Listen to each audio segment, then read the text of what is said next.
Episode 18, Industrialization and Imperialism. Question 1. In what ways was the Dutch advance on Java a prototype for European colonialism moving forward? What began as a commercial enterprise under the Dutch East India Company, the Dutch presence in the Indian and Pacific Oceans evolved into direct political domination, illustrating how economic footholds often paved the way for imperial control. Initially, the Dutch sought to monopolize the spice trade by establishing fortified trading posts and manipulating alliances. It did not arrive as a conquering army, but as a trading partner, relying on diplomacy, mercenary forces, and divide and rule tactics to secure favorable treaties. Over time, as profits demanded greater control over production and transport, the company intervened more deeply in Javanese politics, exploiting succession disputes among local rulers. By the late 18th century, this economic presence had transformed into territorial sovereignty, later formalized under the Dutch crown after the bankruptcy of the Dutch East India Company in 1799. This process revealed a key colonial pattern: commercial exploitation leading to political dependency. The Dutch justified their actions in paternalistic terms, bringing quote unquote order, progress, and civilization, foreshadowing the ideological rationalizations that would later accompany European imperialism in Africa and Asia.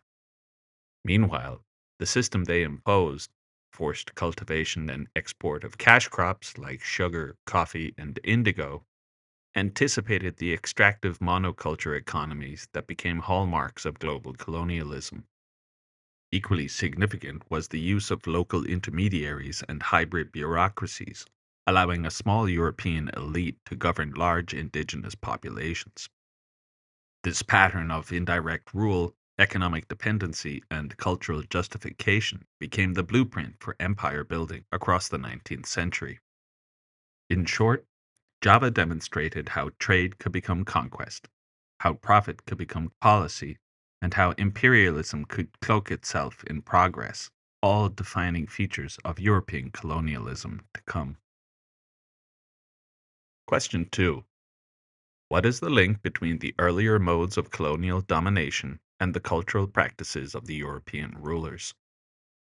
In the early stages of European expansion, colonial ventures were primarily commercial rather than territorial.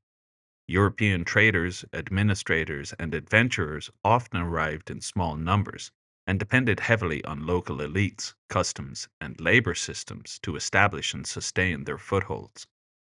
As a result, early colonial societies, such as those established by the Portuguese in India or the Dutch in Indonesia, tended to be culturally hybrid. Europeans frequently adopted local dress, languages, and social practices, and intermarriage or concubinage between European men and local women was relatively common. In these settings, cultural adaptation was a practical necessity. Survival, profit, and diplomacy all required integration into existing societies. However, as colonialism shifted from trade to formal imperial control in the 18th and 19th centuries, this pattern shifted dramatically. With the rise of European global power, fueled by industrialization but rationalized with scientific racism and a growing belief in Western superiority, colonists became less inclined to blend in.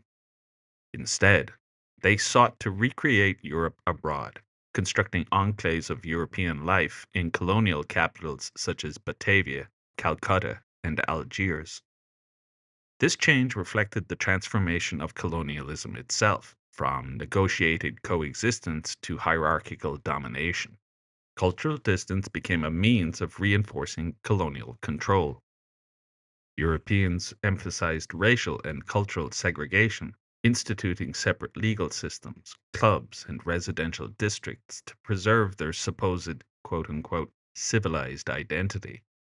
The earlier hybrid colonial world gave way to one of imperial mimicry, where colonists performed Europeanness as a marker of authority and legitimacy. In essence, the trajectory of colonial culture mirrored the trajectory of empire itself.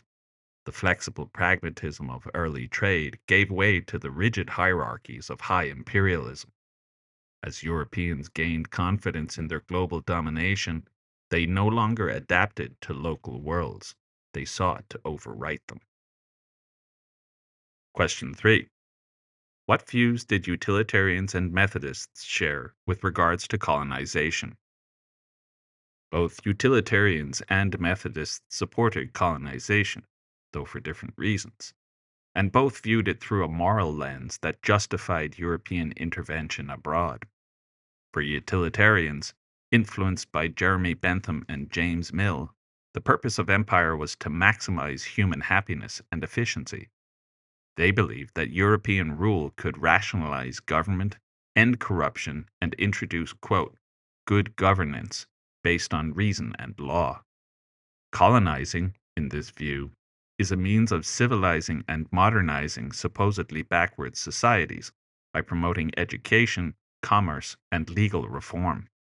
Utilitarians saw empire as a moral duty, an instrument for spreading progress and utility, not merely for profit. The Methodists, emerging from the evangelical revival, also justified colonization as a moral mission, though grounded in religion rather than reason. They viewed imperial expansion as an opportunity to evangelize and uplift indigenous peoples, rescuing them from sin, idolatry, and heathen customs. Missionary work was seen as both a spiritual and humanitarian enterprise, saving souls and improving lives through Christian teaching, literacy, and temperance. Despite their different foundations, both groups shared a belief that empire could be a vehicle for moral improvement. Whether through rational reform or spiritual salvation, they regarded colonization as a means of civilizing the world under European guidance. Question 4. How does the Great Indian Mutiny illustrate the tensions at the heart of British colonial policy in India? The Great Indian Mutiny of 1857 to 1858, also known as the Sepoy Rebellion, exposed the deep contradictions at the heart of British colonial rule in India. While the British justified their presence as a civilizing and reforming mission, their policies increasingly alienated the very people they claimed to help. The uprising revealed the tension between Britain's professed liberal ideals and the reality of racial hierarchy, economic exploitation, and cultural insensitivity that defined its empire.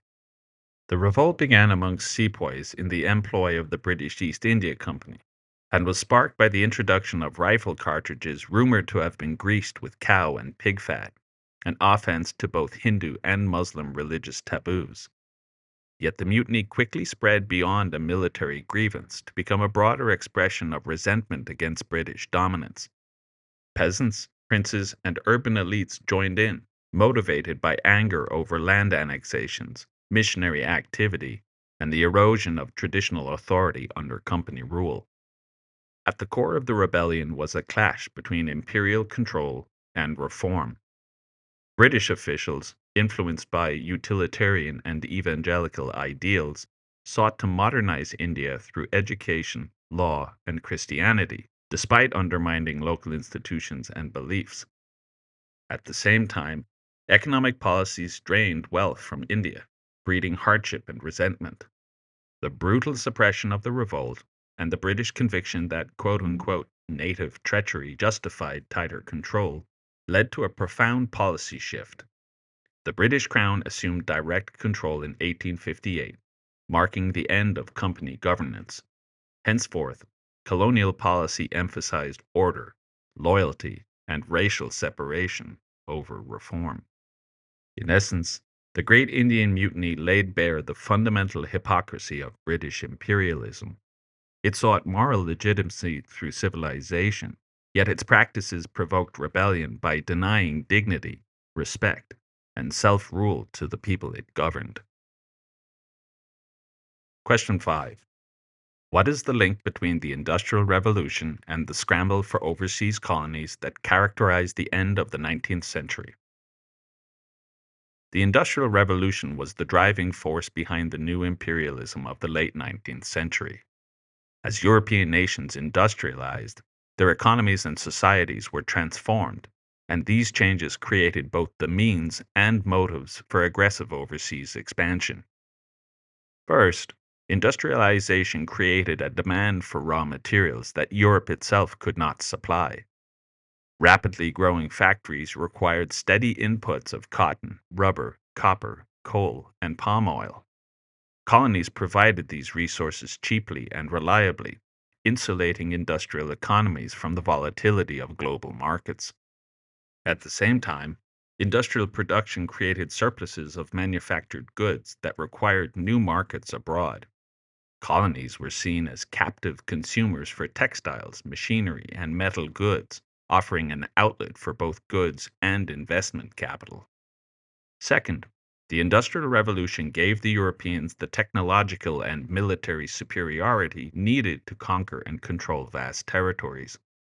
Steamships, railways, telegraphs, repeating rifles, and quinine for malaria treatment allowed relatively small European forces to project power deep into Africa and Asia. Empire became both feasible and profitable in ways it had never been before. Finally, industrialization intensified national rivalry and prestige politics. Industrial powers such as Britain, France, and Germany competed for colonies as symbols of strength and modernity, equating imperial expansion with national greatness. In essence, the Industrial Revolution provided the economic imperative, the technological capacity, and the nationalist justification for empire. The scramble for colonies at the century's end was not an aberration, but the global extension of industrial capitalism itself, a system that sought resources, markets, and labor wherever they could be most efficiently exploited. Industrialization created the appetite for empire and the tools to satisfy it. Question 6. How did industrialized military power change European approaches to colonization? The rise of industrialized military power in the 19th century fundamentally changed how European nations approached colonization.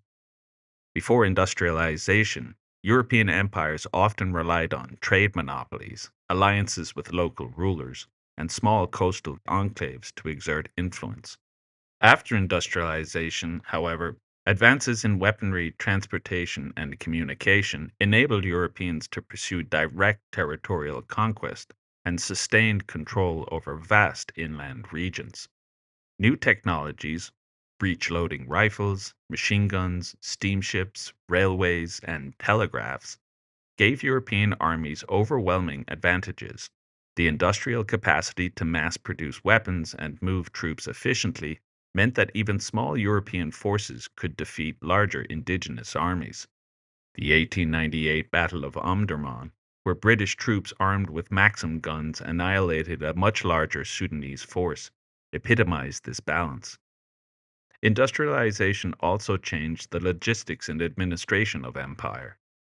Railway and steam power allowed colonial powers to penetrate resource rich interiors, export raw materials, and maintain rapid communication with metropolitan centers. As military conquest became easier and cheaper, European powers shifted from limited trade empires to formal imperial rule, dividing entire continents into colonies. Moreover, industrialized warfare reinforced European notions of racial and cultural superiority, providing a moral rationale for empire under the guise of civilizing weaker societies. In short, industrialized military technology turned empire from a fragile coastal enterprise into a global system of domination, rooted in the belief that industrial power conferred not only the means, but also the right to rule. Question 7. Explain the differences between tropical dependencies and settler colonies. European powers created two broad types of colonies: tropical dependencies and settler colonies, each serving distinctive purposes and reflecting demographic and economic realities.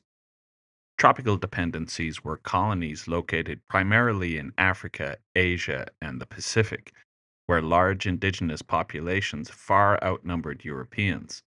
In these regions, Small groups of European administrators and soldiers ruled over vast native societies. The colonial goal was economic exploitation, not mass European migration.